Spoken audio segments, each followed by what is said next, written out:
This is a Nagabodhi Kusanagi, a Japanese Buddhist monk, doing my own activities in Tokyo, Japan. Now, it's my great honor and pleasure to send this message to you. So our theme is, how can we achieve the peaceful and harmonious world? Actually, we already know in every country there are many problems. You see a natural disaster, some military dictatorship, you see some battles inside of a country.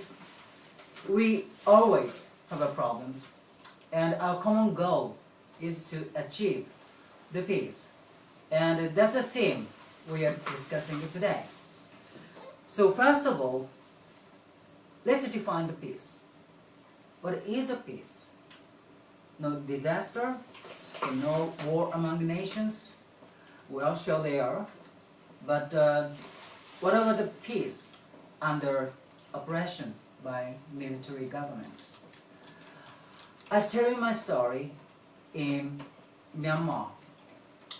When I went to Myanmar, 3 years ago, after I left India, I met one high-ranking military officer. And I asked him whether he liked his nation. And he answered yes. Well, I like Myanmar because this is very peaceful, because of Buddhism. He's serious, but that peace is not the peace we want. You see, actually, many people suffer by the state of the society. I met a lot of people, and they have a deep and huge problems inside of their country. And for some people, for military person, it is a peaceful country, but actually it is not. And whatever the peace, under some discrimination or poverty, and the country in which many people are just suffer and cannot fight against the society because they are underprivileged, they are discriminated, or just they are poor. That peace is not the peace we want. So peace sometimes means good, but sometimes means bad. And peace sometimes right, and sometimes wrong. So the true peace, the genuine peace we want is, state of a society, I define. All people can have good education, and equality, and democracy, and all people have a human dignity, no discrimination, no prejudice, no inferior or no superior. That peace is a genuine peace we want. Then, how can we achieve that peace? I tell you 3 points. 1, use your knowledge, skills, whatever you have to improve the society. Actually, many people just chase after their personal happiness, and mostly the personal happiness consists of fulfilling the sensuous pleasure. You see, eating, tasting, hearing, touching, or fame or luxury, or every kind of happiness they take is just fulfilling their personal sensuous desire. But those desire does not last. You see, every sensation will be just gone. For example, do you really remember the taste of a meal you had 1 week ago? Or do you remember some joy through some movies or some luxurious life a decade ago or just 1 year ago?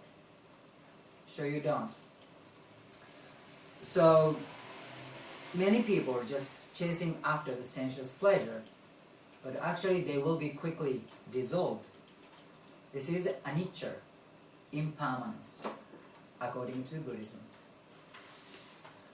So don't you think it is silly of us just to chase after those pleasures? There are three essentials in our daily life, in our personal life. One is a body, our physical body, and two is our mind, and the third is a relationship with other people. And our body or our mind will be gone. It comes to end. It's unexceptional. But the relationship with other people, it makes the society, and the good relations, the society will last even after your death. So our purpose of life is not only for personal happiness, but to make our society better. That's also the purpose of our life. It's a reason of living. So just use your knowledge or skills or whatever you have to improve the society. You see, you are part of the society, and we must change the society better. That's another part of our life. So that is one thing. And the second point is have compassion always for other people. Compassion, generally, people call it love. But according to the Buddha's teaching, there are 5 kinds of love. Love is not the one and only, but love consists of 5 kinds of mental states. One is metta, so wishing for other people's happiness. Wishing the happiness of your family, friends, or other people inside of your country, and the people overseas, all human beings living on the earth. Wishing their happiness. That is a metta. And the second love is mudita. Mudita is to feel joy when people feel joy, and feel happy when people are happy. You see, when you see some friends, some families, or your loving dogs or cats, you see, if they look happy, you feel happy. That is a mudita. And the third is a karuna. Karuna is feeling sorrow, feeling pain or suffering when people have suffering. Just feel the pain when people have pain. That is a karuna. And the fourth kind of love is upekkha. Upekkha is a very special emotion. Actually, it's not emotion. Upekkha is a neutrality, calmness. When some people doing bad against you, or if you have some problem in your life, don't get emotional. You see, anger or hatred doesn't lead to your good destination. Actually, anger or hatred leads to a war or battle. It's a suffering.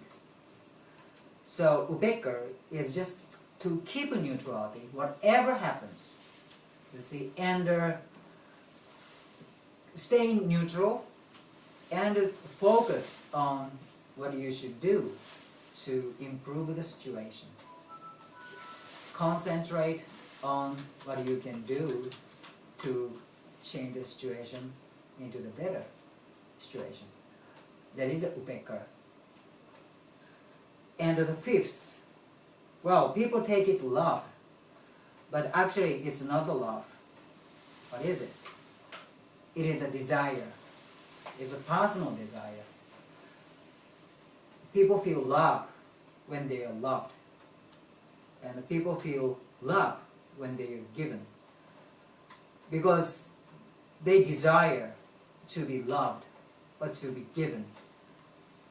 But desire drives you to greed and to anger or hatred see, and